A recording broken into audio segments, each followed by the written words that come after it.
Thanks for always finishing your lunch. Huh? I haven't been eating it. What? I've been throwing it away. I couldn't believe my ears. I get up early to prepare his lunch every morning, and turns out he's been throwing it away. Why would you do that? It's my lunch. I can do what I want, right?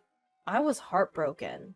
Seeing my husband laugh as he said that, I lost faith in him as a person, and I decided to get back at him. I show him that I'm not always a submissive wife. Please marry me. Yes. 1 year after we started dating, I married my husband. We met at work. He worked at the head office, and I worked at the sales office. While we were dating, he was always putting me first, taking me to my favorite places, letting me eat my favorite foods. Every day I was happy, thinking about the wonderful life waiting for us. But his attitude changed drastically after we got married. He would always nitpick on everything I do and made all the decisions himself. He was a controlling husband, and things gradually got worse. Recently, something truly unforgivable happened. Huh? What did you say just now? I told you to start making lunch every day from tomorrow. Why? It's normal for a wife to make her husband's lunch, right?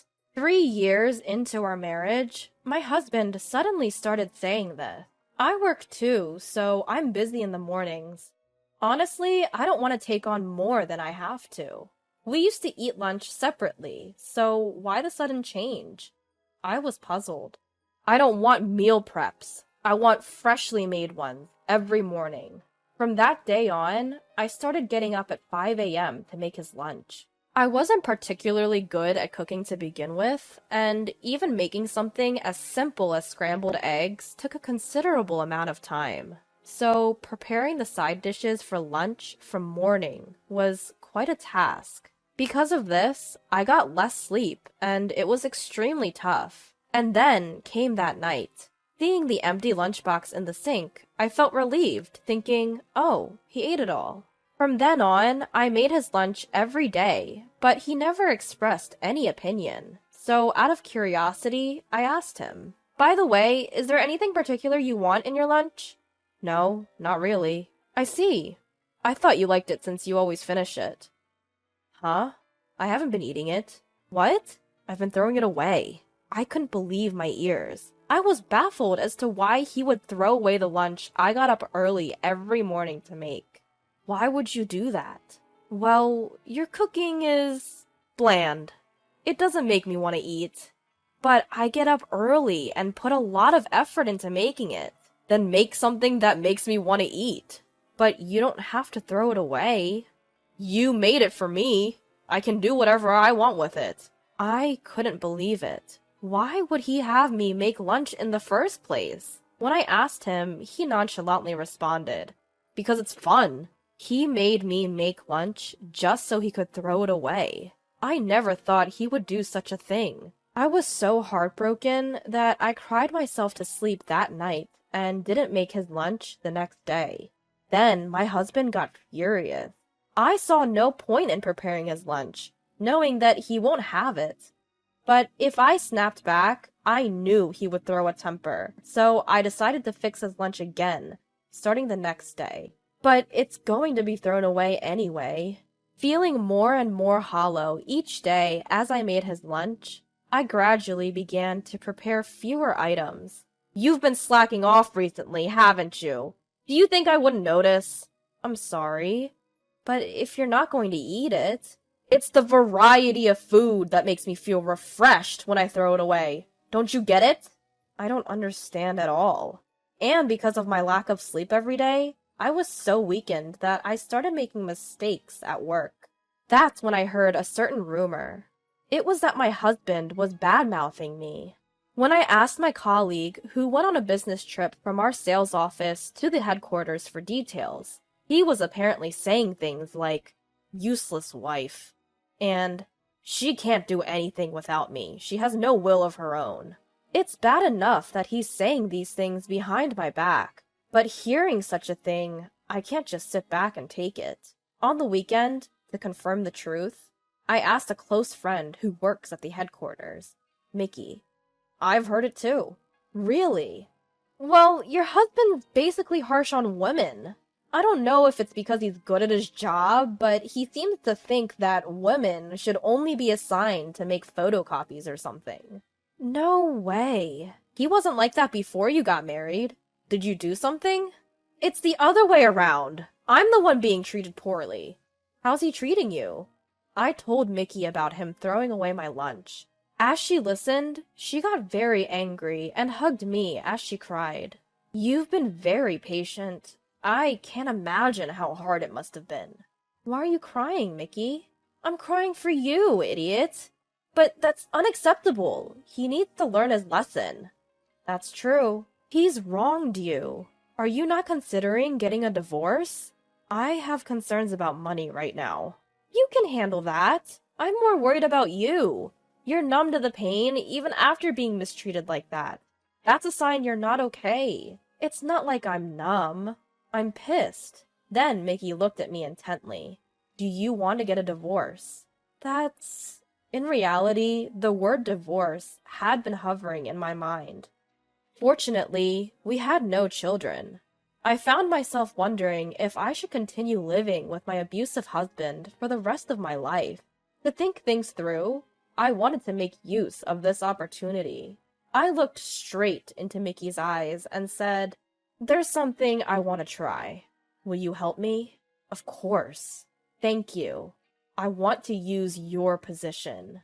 You see, Mickey is actually the granddaughter of our chairman. Moreover, she's currently working as an executive assistant at the headquarters. I can't not make use of such a powerful ally. That's quite an idea. I get it. I'm starting to look forward to this. If this goes well, I can get my husband to be ashamed of himself. On the following Monday, as usual, I handed my husband his lunch. Do you have time tonight? What's up all of a sudden? You know Mickey, my friend who works as an executive assistant? Yeah? What about her? Mickey says she'd really like to invite us to dinner. Apparently the chairman will also be there. The chairman? He wants to show appreciation for his hardworking employees. If it's a request from the chairman, I can't refuse. All right.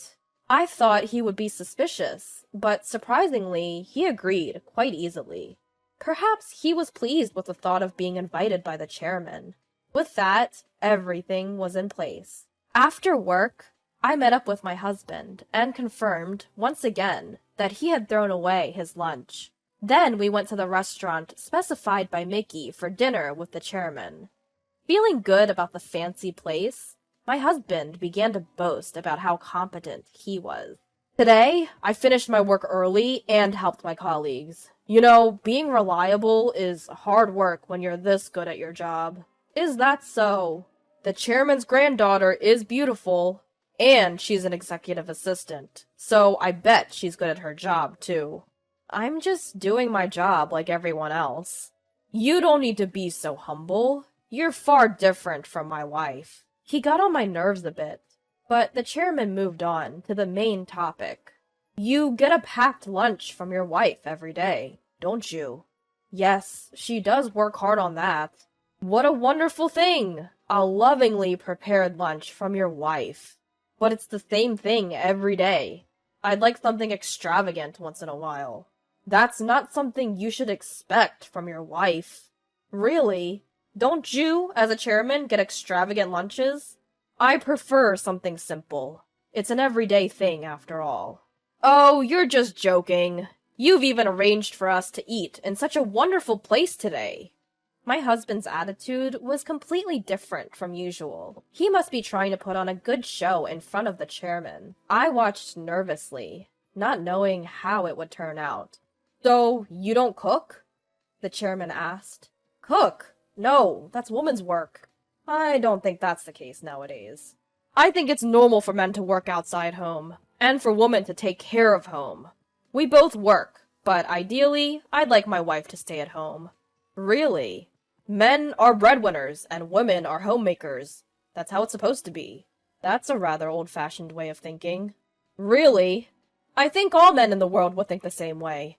Despite the increase in women's participation in society, they end up taking a maternity leave or quit their job. In the end, it's men who run the society. And it's the same in our company as well. Don't you agree, Mr. Chairman? That was the first time I'd heard such a thing. But he should know that we can't live on his income alone. He was spouting off derogatory comments about women, but the chairman avoided addressing them and continued the conversation. "What do you think of men who cook?" he asked. "They're feminine. I've heard it's becoming more common, but I don't understand it. What if I told you that I enjoy cooking? Would you think I'm feminine? Huh? And what if I told you that I, not your wife, made today's lunch? What would you do? You're kidding, right?" You could feel the chairman's anger seeping through his words, and it's understandable, because his handmade lunch was thrown away. "Hey, what's this about?" "What do you mean, what? You said yourself you didn't eat your lunch today, right?" The plan that Mickey and I hatched involved getting some help from the chairman, who had recently taken up cooking as a hobby. Yesterday, the chairman had kindly given us some of his homemade dishes, which I repackaged and handed over to my husband this morning. You set me up?" "It was far different from what I usually cook. Anyone could tell at a glance." My husband, who must have thrown it away without checking, was momentarily at a loss for words. Watching this, Mickey speaks up. "Aren't you more concerned about the terrible things you're doing?" "What terrible things?" "It's strange to throw away food every day without even eating it." "That's right. It's the worst to just throw away something someone else has made for you, without any appreciation." "Well, if I had known it was made by you, sir, I wouldn't have thrown it away." My husband is trying to hastily backtrack, looking pale at the chairman's words. "So you wouldn't throw away the lunch I make, but it's okay for you to throw away the ones prepared by your wife?" "Well, she's no good of a wife. Can't a husband do whatever he wants?" That was my last straw. "You are really the worst. What are you on about all of a sudden? Don't you realize how much your actions are hurting me?" "Huh? Why are you getting so worked up?" "I can't stand it anymore. I want a divorce." My husband stood, looking perplexed. He glances around the room, realizing he has no one to back him up, and begins to panic. What are you talking about? How can you just say something like that out of the blue?" "It's not out of the blue. I've been thinking about it for a long time. Where did the kind man I married go? I was in love with you then. I don't love who you are now." As I conveyed my feelings, tears began to spill. I took out the divorce papers that I had put in my bag and placed them on the table. "All you need to do is sign." I filled in the rest. "You're serious? If this looks like a joke to you, you're more helpless than I thought. Do you think you can survive after divorce?"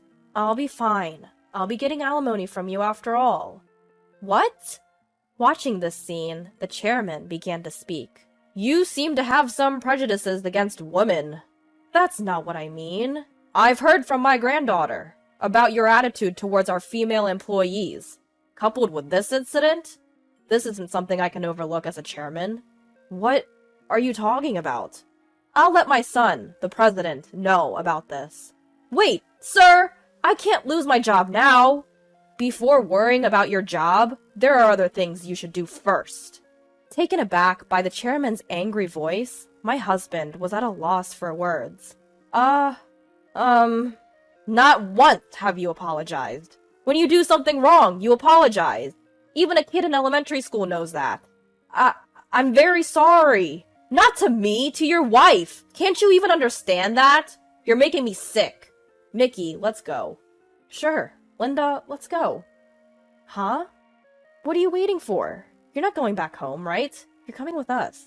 Seeing the desperate look on my husband's face, Mickey and I left the restaurant, feeling quite relieved. The next day at work, I got a call from Mickey. "Your ex-husband got demoted." Demoted? When HR investigated his work behavior, there were complaints from female employees, one after another. Is that so?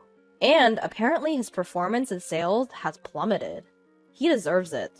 It seems that he was transferred to a sales branch in the countryside where the women were quite formidable. At first, he seemed to resist and continued his tyrannical behavior. But the place was filled with tough women, like old-school matriarchs, and within a week, he was unable to talk back. Now, he is so respectful of the woman in the office that he even voluntarily makes copies. 2 weeks later, Mickey contacted me again. I was issued a notice of termination and was told that I would be transferred to work at the head office. And a secretary position. What does this mean? I think this is the chairman's doing. It seems that the chairman took a liking to me after seeing my declaration the other day. So he spoke with the president to allow me to work as a trainee secretary with Mickey. Oh, and there's a message from Grandpa. What? He said, "We're going to have a dinner party once a month where you'll eat his homemade food." This is an order coming from him as a chairman. What? Chairman's gonna cook for me? He apparently wants to treat you. He even mentioned taking cooking classes. Later, the divorce was finalized successfully. I was able to receive my desired amount of alimony, which was $20,000. I lost a husband, but I gained a new friend. I'm happy. From now on, I plan to have my chairman teach me how to cook delicious meals for myself.